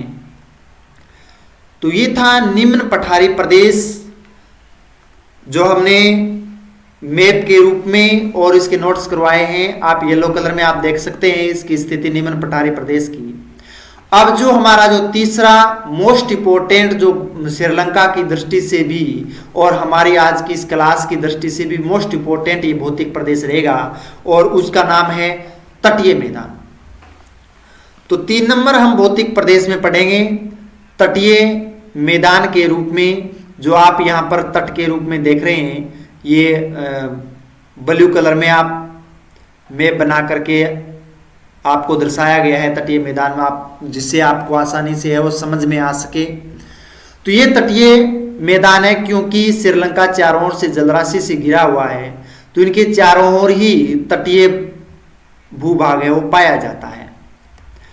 अगर इसके विस्तार की बात करें तो यह श्रीलंका का सबसे विस्तृत भौतिक प्रदेश है, यानी विस्तृत यानी सबसे बड़ा भौतिक प्रदेश इसको माना जाता है श्रीलंका की दृष्टि से, जो पूरे द्वीप के चारों ओर एक संकरी पट्टी के रूप में फैला हुआ है। यानी श्रीलंका के चारों ओर एक संकरी पट्टी के रूप में फैला हुआ है, जो सबसे बड़ा भौतिक प्रदेश की श्रेणी में आता है। अगर इसकी ऊंचाई की बात करें तो यह एक अत्यंत नीचा भाग है, जिसकी सामान्यतः ऊंचाई की अगर बात करें तो समुद्र तल से 200 मीटर से भी कम ऊंचा है। तो इसकी ऊंचाई बहुत कम है, क्योंकि ये मैदानी भूभाग है, तटीय मैदानी भूभाग है, और ये 200 मीटर से भी कम ऊंचा है समुद्र तल से। अगर भूवैज्ञानिक संरचना से अगर बात करें तो इस मैदान का निर्माण मुख्य रूप से समुद्री जलोढ़ मिट्टी के जमाव से ही हुआ है। तो यानी जो जलोढ़ मिट्टी है, उस जलोढ़ मिट्टी से इस भौतिक प्रदेश का निर्माण हुआ है। यानी नदियों के द्वारा लाई गई जो जलोढ़ मिट्टी थी, या समुद्री लहरों से आने वाली जो मिट्टी है, उनसे निर्मित ये मैदानी भाग है। अगर तटीय विशेषता की बात करें तो यहाँ की तटरेखा पर सुदूर लेंगून, खाड़ियाँ और रेतीले तट और मूंगा की चट्टानें पाई जाती हैं।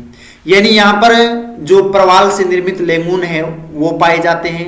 इसमें खाड़ियाँ भी अलग अलग पाई जाती हैं, क्योंकि जो संकरा भाग होता है और संकरे भाग से अंदर तक जो जलराशि चली जाती है उसको खाड़ी कहते हैं। जैसे आप यहाँ पर मैप में देख सकते हैं, ये देख सकते हैं संकरा भाग और उसके आंतरिक भाग तक ये संकरा भाग और उसके आंतरिक भाग तक वो जल पहुंच गया है, तो ये खाड़ी है, ठीक है ना। और यहाँ पर आप देख सकते हैं, ये प्रदेश भी देख सकते हैं, ये तो ये खाड़ियां भी पाई जाती है, रेतीले तट भी पाए जाते हैं यहाँ पर। और मुख्य रूप से यहाँ पर अनेक प्रकार के शहर और बंदरगाहें भी पाए जाते हैं, जिसमें कोलंबो और गाले जैसे विश्व प्रसिद्ध बंदरगाह इसी क्षेत्र में स्थित हैं। तो इस तटीय मैदान में आपको कोलंबो जैसे बंदरगाह है और बंदरगाह के साथ साथ में मुख्य शहर मिलेंगे, और साथ साथ में गाले जो बंदरगाह के रूप में आपको स्थित है। आर्थिक महत्व की बात करें इस तटीय प्रदेश की, तो यहाँ पर मत्स्य पालन का व्यवसाय है वो किया जाता है, क्योंकि चारों ओर से जलराशि की स्थिति है, और जलराशि की स्थिति होने की वजह से यहाँ पर मत्स्य पालन सबसे ज्यादा किया जाता है। इसके साथ साथ में व्यापार की दृष्टि से भी महत्वपूर्ण है, और यह प्रदेश श्रीलंका को अंतर्राष्ट्रीय व्यापार और वैश्विक समुद्री मार्गों से जोड़ता है। तो यानी व्यापार की दृष्टि से बहुत महत्वपूर्ण है, जो अंतर्राष्ट्रीय व्यापार और अंतर्राष्ट्रीय समुद्री मार्ग है उससे भी ये देश जुड़ा हुआ है। अगर पर्यटन की बात करें तो यहाँ पर मनमोहक समुद्र तट जो पर्यटन का प्रमुख केंद्र माना जाता है। जो सैलानी आते हैं और इस प्रदेश में आकर के, तटीय प्रदेश में आकर के जो समुद्र जो तट हैं वो एक मनमोहक दृश्य के रूप में जाना जाता है, उसको देखने के लिए दूर दराज के देशों से भी आते हैं। तो पर्यटन की दृष्टि से भी बहुत महत्वपूर्ण है। आप कभी श्रीलंका जाओ तो आप उसके तटों पर घूम सकते हैं, वो हिंद महासागर है, उसके चारों ओर की जलराशि है, वो आप देख सकते हैं। तो हेडिंग डाल लीजिए तटीय मैदान, हाँ हेडिंग डालनी है तटीय मैदान। अभी तक आपने क्लास को लाइक नहीं किया है तो आप लाइक कर दीजिएगा। आपको क्लास किस तरह से लगती है, आपके कुछ समझ में आ रहा है या नहीं आ रहा है, उसके बारे में आप कमेंट कर दीजिए, हमें सुझाव दीजिए कि हम क्या किस तरह के उसमें परिवर्तन कर सकते हैं। और आप चैनल पर अगर नए हैं तो आप सब्सक्राइब कर दीजिए, बेल आइकन का घंटा प्रेस कर दीजिए, जिससे हमारे अन्य वीडियो आएगी वो सबसे पहले आपके पास में पहुंच सके। इसके साथ साथ में आप अपने दोस्तों को, मित्रों को ये क्लास है वो शेयर कर दीजिएगा, वो भी इस क्लास को देख सकें, वंचित न रह सकें, अपने नोट्स बना लें। आपके एग्जाम बहुत नज़दीक में है, पास में है, तो आपके पास में समय बहुत कम है, तो आप उस क्लास को, मेरा कहना है कि मुख्य रूप से एक बार आप देख जरूर लीजिएगा। नोट्स नहीं बनाए तो आप देख लीजिएगा, तो आपके 50% आपके याद हो जाएंगे। अगर आप लिख रहे हो तो मोस्ट एक्सीलेंट, मैं कह रहा हूं एक्सीलेंट की श्रेणी में आता है, क्योंकि आप देख भी सकते हो, सुन रहे हो और साथ साथ में लिख रहे हो, तो आपको 3 तरह के फायदे हो रहे हैं इसी क्लास में। तो लिखिए तटीय मैदान में, तटीय मैदान श्रीलंका का, तटीय मैदान श्रीलंका का सबसे विस्तृत और श्रीलंका का सबसे विस्तृत और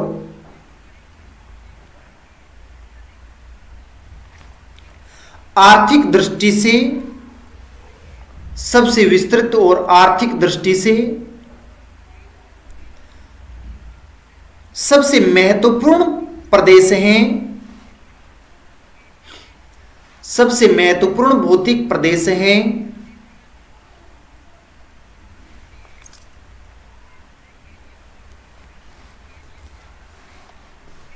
यह प्रदेश पूरे द्वीप के चारों ओर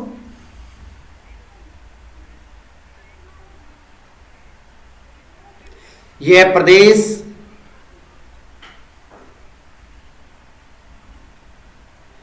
पूरे द्वीप के चारों ओर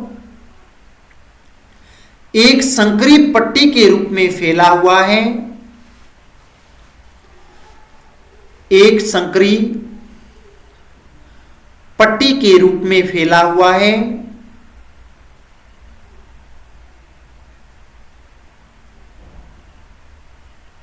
संकरी पट्टी के रूप में फैला हुआ है।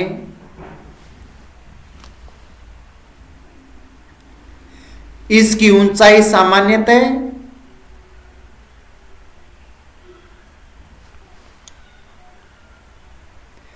इसकी ऊंचाई सामान्यतः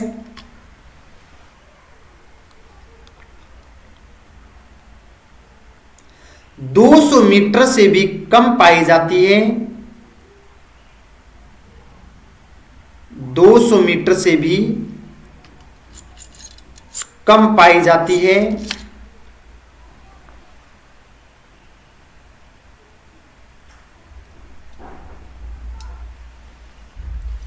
यह क्षेत्र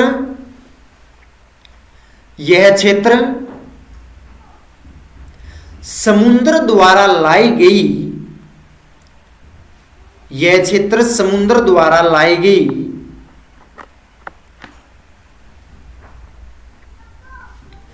जलोढ़ मिट्टी से निर्मित है। समुद्र द्वारा लाई गई जलोढ़ मिट्टी से निर्मित है, जिसके कारण भूमि अत्यधिक उपजाऊ हो गई है, जिसके कारण भूमि अत्यधिक उपजाऊ हो गई है।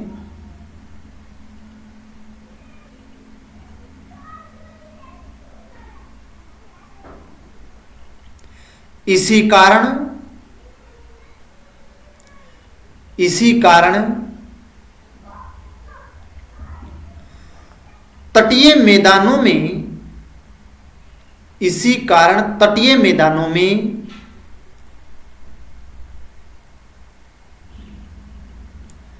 इसी कारण तटीय मैदानों में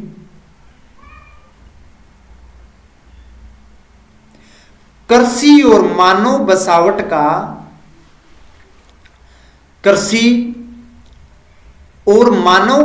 का घनत्व अधिक पाया जाता है। मानव बसावट का घनत्व अधिक पाया जाता है।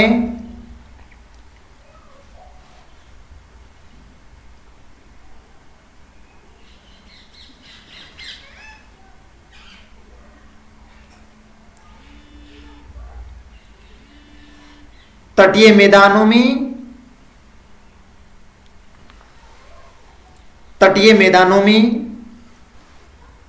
अनेक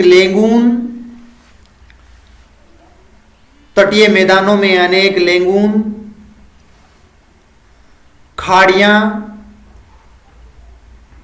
समुद्र तट, अनेक लेगून, खाड़ियां, समुद्री तट और बालुका के मैदान पाए जाते हैं, और बालुका के मैदान पाए जाते हैं। ये स्थल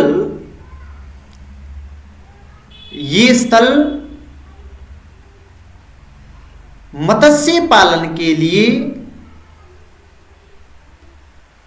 ये स्थल मत्स्य पालन के लिए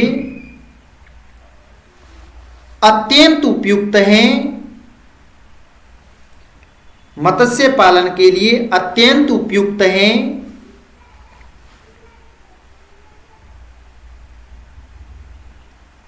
श्रीलंका का मत्स्य उद्योग, श्रीलंका का मत्स्य उद्योग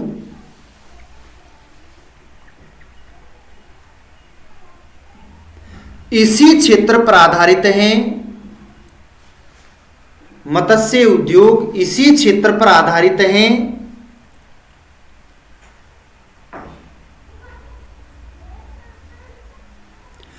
कोलंबो, गाले और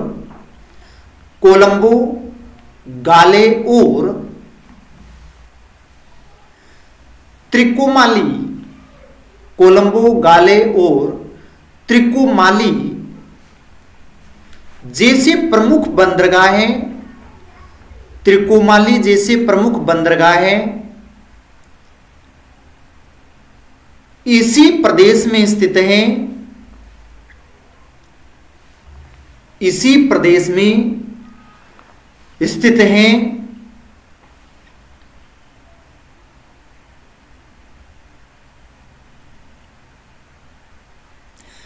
हिंद महासागर के अंतर्राष्ट्रीय समुद्री मार्गों के समीप, हिंद महासागर के अंतर्राष्ट्रीय समुद्री मार्गों के समीप स्थित होने के कारण,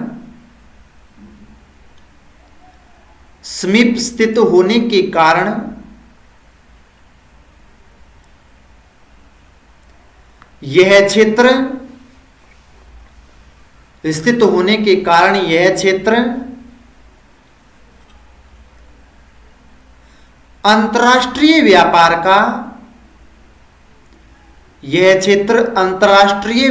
का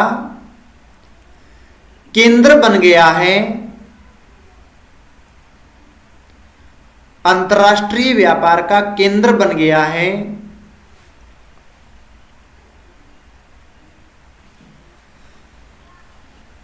तटीय मैदानों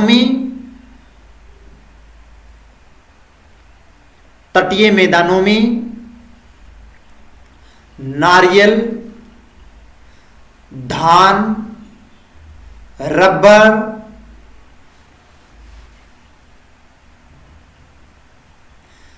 तटीय मैदानों में नारियल, धान, रबर तथा अन्य नकदी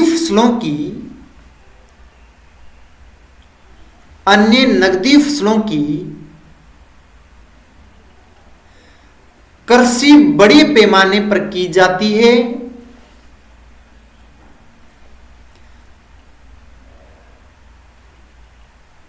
अन्य नकदी फसलों की कृषि बड़े पैमाने पर की जाती है। यहां की जलवायु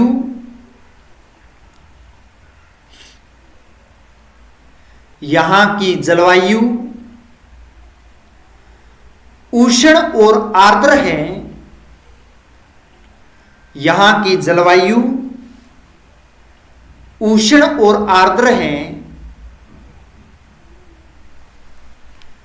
जो कृषि के लिए अनुकूल मानी जाती हैं।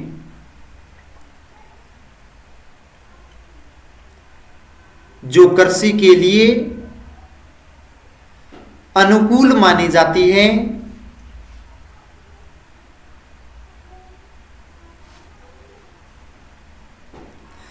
इस प्रकार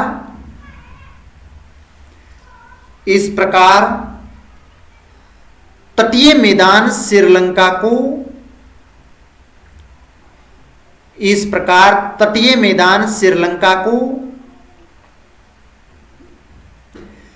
विश्व व्यापार से जोड़ने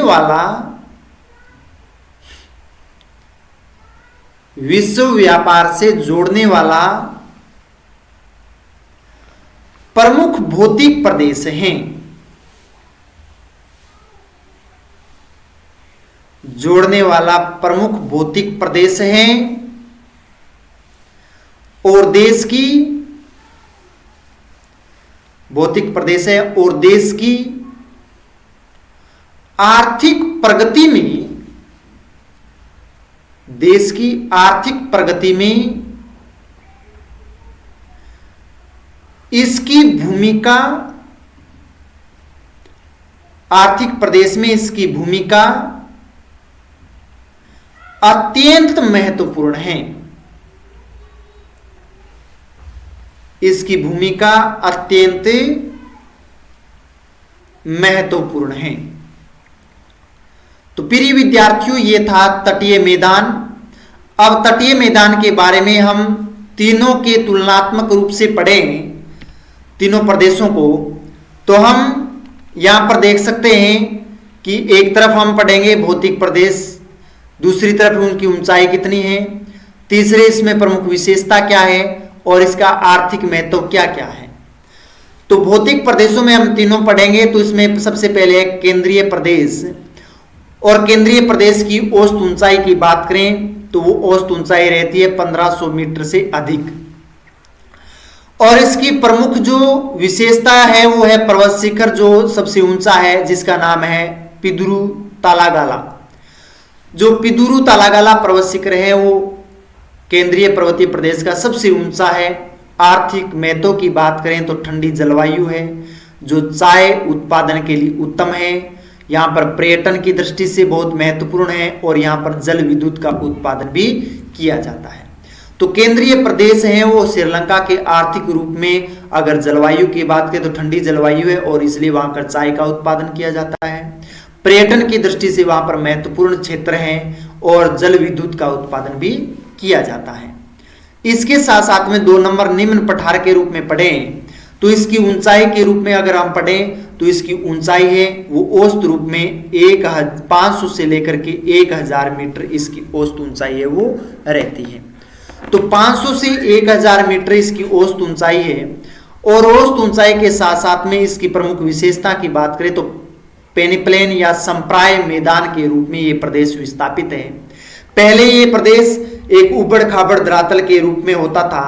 अब नदियों के द्वारा निर्मित ये मैदान निम्न भाग है भर जाने से यानी निक्षेप होने से ये प्रदेश समतल हो गया है, जिसे पेनिप्लेन कहते हैं। आर्थिक महत्व अगर देखें तो यहाँ पर रबड़ की कृषि की जाती है। मध्यम बसावट का क्षेत्र है यानी मध्यम घनत्व क्षेत्र यहाँ पर पाया जाता है। इसके साथ साथ में ये मसाले की कृषि और रबड़ की कृषि है इस क्षेत्र में अधिकता से की जाती है। इसके बाद में हम 3 नंबर जो पढ़ा था वो था तटीय मैदान। और तटीय मैदान के रूप में अगर देखें तो इसकी ऊंचाई है वो 200 मीटर तक इसकी औसत ऊंचाई रहती है। और यहाँ पर अनेक लेगून है, खाड़ियाँ हैं और रेतीली मृदा से निर्मित ये तटीय प्रदेश पाया जाता है। और यहाँ पर अगर इसके आर्थिक महत्व की बात करें तो उपजाऊ जलोढ़ मैदान है, मिट्टी यानी पाई जाती है जहाँ पर धान की कृषि होती है, नारियल की कृषि होती है। और इसके साथ साथ में ये तटीय प्रदेश में मत्स्य पालन है वो सबसे अधिक होता है। और यहाँ पर हमने कोलंबो, गाले इस तरह के जो बंदरगाह है वो भी पढ़े थे, तो जो आर्थिक दृष्टि से बहुत महत्वपूर्ण है। तो ये तुलनात्मक आपका चार्ट था केंद्रीय पर्वत का, निम्न पठार का और इसके साथ साथ में तटीय प्रदेश का, तीनों का। तो आज की इस क्लास के लिए इतना ही। सभी विद्यार्थियों को तहे दिल से शुक्रिया, क्योंकि आपके सहयोग से और आपकी मेहनत से, मैं कहूँगा कि आपकी मेहनत से और जिस तरह से मुझे आपसे मोटिवेशन मिलता है एक लाइक से, एक कमेंट से और एक सब्सक्राइब से, उसका मेहनत वो फल लेकर के आई। और जल्द ही एक बहुत इम्पोर्टेंट खुशी भी मैं आपके साथ में शेयर करूंगा। अलग से मैं वीडियो आपको बताऊंगा कि क्या खुशी, आपका क्या रोल रहा था मेरे इस क्लास में। तो सभी विद्यार्थियों का तहे दिल से शुक्रिया, धन्यवाद। जय हिंद, जय भारत, बहुत बहुत धन्यवाद।